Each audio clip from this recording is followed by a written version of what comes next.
My name is Jane, and until that Thursday afternoon, I thought I knew exactly what my life would look like every single day. Morning coffee, a long list of chores, a distant husband always tied up with work. Routine had become my shadow. But something unexpected happened that day, and it began with a simple, broken faucet.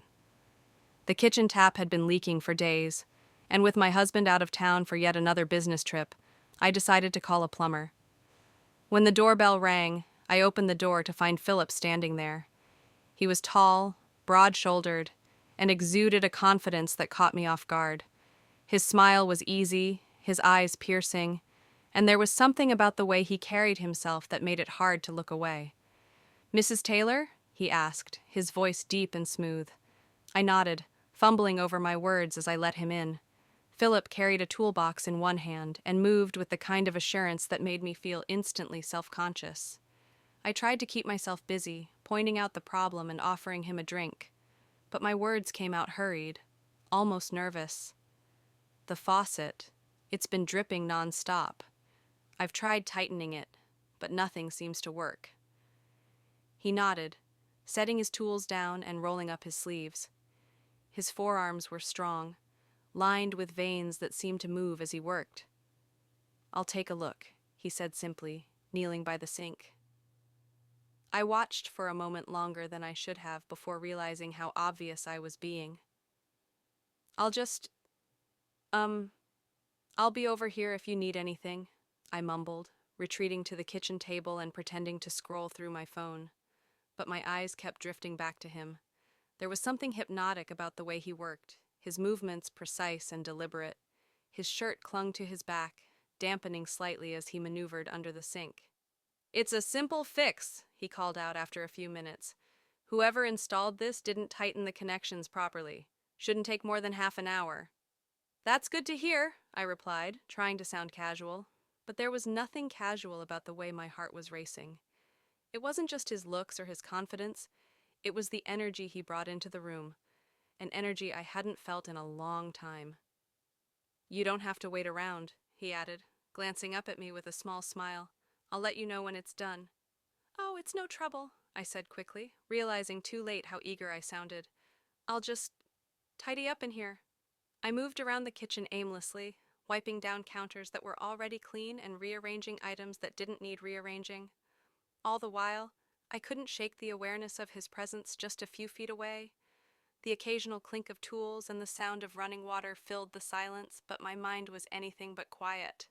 After a while, Philip stood up, wiping his hands on a rag. "All set," he announced. "Give it a try." I stepped forward, hesitating before turning the faucet handle. The steady stream of water that flowed out was smooth and silent, a stark contrast to the erratic dripping from before. "Wow," I said, genuinely impressed. "That's amazing. Thank you, Philip." "Just doing my job," he replied, his smile widening. For a moment, our eyes met, and I felt a spark, a jolt of something I couldn't quite name but couldn't ignore. "Can I offer you a drink?" I asked, the words slipping out before I could think them through. "I mean, it's the least I can do. You've been such a help." Philip hesitated, then nodded. "Sure, water's fine." I poured him a glass, my hands trembling slightly as I handed it to him. He took it with a quiet "thank you" and leaned against the counter, his presence filling the space between us. "Nice place you've got here," he said, glancing around. "You must keep pretty busy." "Oh, I replied, trying to sound breezy. "Housework, errands, keeping everything running smoothly. It's nothing glamorous, but it keeps me occupied." "And your husband? He travels a lot?" The question was casual, but the way he looked at me wasn't. I nodded, feeling a pang of something I couldn't quite place. "Yeah, he's away most weeks for work. It's just part of the deal, I guess." Philip's gaze lingered on me for a moment longer than necessary, and I felt my pulse quicken. There was an unspoken tension in the air, a crackling energy that neither of us seemed willing to acknowledge, but neither of us could ignore. "Well," he said finally, setting the empty glass on the counter, "if you ever need anything else fixed, you know who to." "I'll keep that in mind," I replied, my voice softer than I intended. He gathered his tools, and I walked him to the door, my heart pounding in my chest. As he stepped outside, he turned back, his eyes locking onto mine. "Take care, Mrs. Taylor," he said, his voice low and warm. "You too, Philip," I managed, watching as he walked to his truck. As the engine roared to life and he drove away, I closed the door and leaned against it, my thoughts racing. Something had shifted in me that day, something I couldn't quite put into words. But one thing was certain: I would never look at my kitchen faucet the same way again. After Philip left, the house felt oddly quiet. The faint echo of his presence lingered, and I found myself replaying every moment of his visit. The way he'd smiled at me, the warmth in his voice.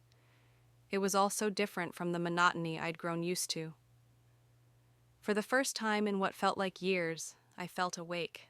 I moved through the house on autopilot, my chores forgotten as my mind wandered.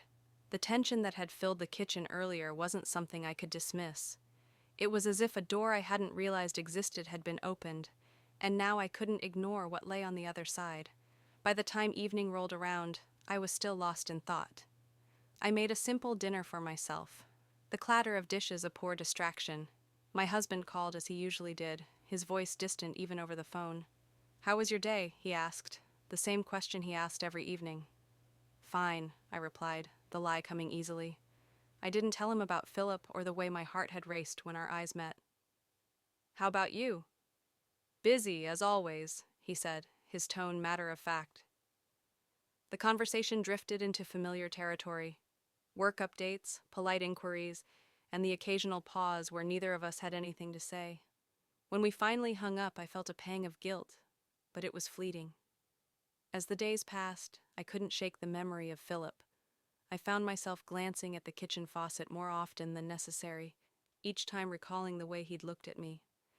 It wasn't just attraction, it was the feeling of being seen, truly seen, for the first time in ages. I started to imagine scenarios where I'd have a reason to call him back. Maybe another issue would arise, or perhaps I'd invent one. The thought both excited and terrified me. What was I doing? What was I hoping for? I didn't know the answers, but I couldn't stop myself from lingering in those thoughts. Every creak in the house seemed louder, every silence more profound. My world, which had once been a series of predictable rhythms, now felt unsteady, charged with a newfound anticipation. The following Thursday, I found the courage, or the excuse, to dial his number again. My voice trembled slightly as I explained that there was an odd noise coming from the bathroom pipes. It wasn't a complete fabrication. The pipes did groan sometimes, though not enough to warrant a professional call. But in that moment, I needed to see him, to feel the spark of energy that had jolted me back to life. Philip arrived promptly, his presence just as commanding as before. This time, there was a quiet understanding between us, an unspoken acknowledgement of what simmered beneath the surface. "Back so soon?" he teased, a playful grin lighting up his face as I let him in. "Well, it seems your previous work might have stirred up something in the pipes," I replied, attempting to sound nonchalant but failing miserably. He chuckled, setting his toolbox down and following me to the bathroom. As he assessed the situation, I stood nearby, my heart pounding with a mix of nerves and anticipation. This wasn't just about the pipes anymore, and we both knew it. "It's nothing major," he said after a moment. "Probably just a bit of air in the lines. I'll take care of it." I nodded, barely registering his words. My focus was on him, on the way his muscles shifted beneath his shirt, on the easy confidence in his movements. My mind raced with thoughts I'd never dared entertain before, and the line between right and wrong blurred further with each passing second. When Philip straightened up and turned to face me, there was a pause, a charged silence that seemed to stretch on forever. His gaze locked onto mine, and for a moment, I forgot to breathe. "Jane," he said softly, his voice laced with something I couldn't quite define. "Is there something else you need?" I hesitated, the weight of my unspoken desires pressing down on me. The words I wanted to say were caught in my throat, but my actions betrayed me. I took a step closer, the space between us shrinking until I could feel the warmth radiating from his body. Before I could second-guess myself, Philip reached out, his hand brushing against my cheek. His touch was electric, sending a shiver down my spine. The world outside the bathroom faded away, leaving only the two of us in that moment of undeniable connection. What happened next was inevitable, a culmination of the tension that had been building since our first meeting. It was impulsive, reckless, and utterly intoxicating. For the first time in years, I felt alive, truly alive, and I didn't want it to end. When it was over, we stood in silence, the gravity of what we'd done settling in the air around us. But there was no regret in his eyes, no apology in mine. Instead, there was an unspoken understanding, a shared recognition of the undeniable chemistry that had brought us to this point. As Philip gathered his tools and prepared to leave, he turned to me one last time. "If you ever need anything, you know where to find me." I nodded, unable to find the words to respond. As he walked out the door, a part of me wondered what came next. But for now, I was content to let the moment linger, savoring the memory of the turning point that had changed everything. The excuse I was waiting for came sooner than I anticipated. A faint clanking noise started echoing through the bathroom pipes late one evening. It wasn't loud or particularly troublesome, but it was there, nagging at the edge of my thoughts. Or maybe it was just an invention of my restless mind. Either way, it gave me what I needed, a reason to call Philip. When I dialed his number the next morning, my voice was steady, betraying none of the turmoil brewing inside me. "Philip? Hi, it's Jane. I think there might be an issue with the bathroom pipes now. Could you come by and take a look?" He didn't hesitate. "Of course. I can be there around noon." I spent the next few hours alternating between excitement and apprehension. I cleaned the house unnecessarily, changed outfits 3 times, and scolded myself for overthinking. By the time the doorbell rang, my nerves were electric. Philip stood there, toolbox in hand, his broad smile as disarming as ever. "Back again, huh?"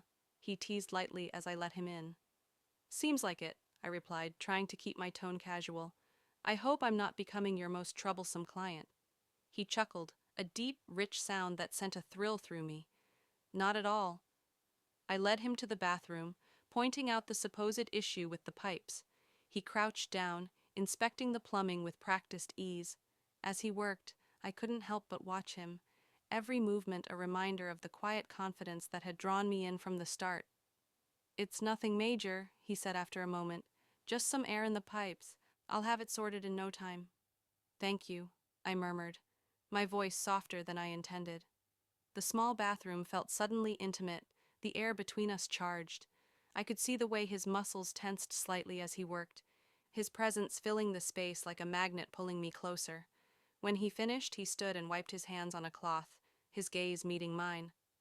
"All set," he said, but neither of us moved. The silence stretched, thick with unspoken words. "Philip," I started, unsure of what I was about to say. My heart was racing, my palms damp with nerves. But before I could find the words, he stepped closer, his towering frame overwhelming the small room. "Jane," he said quietly, his voice low and steady. "Tell me to stop, if this isn't what you want." I didn't.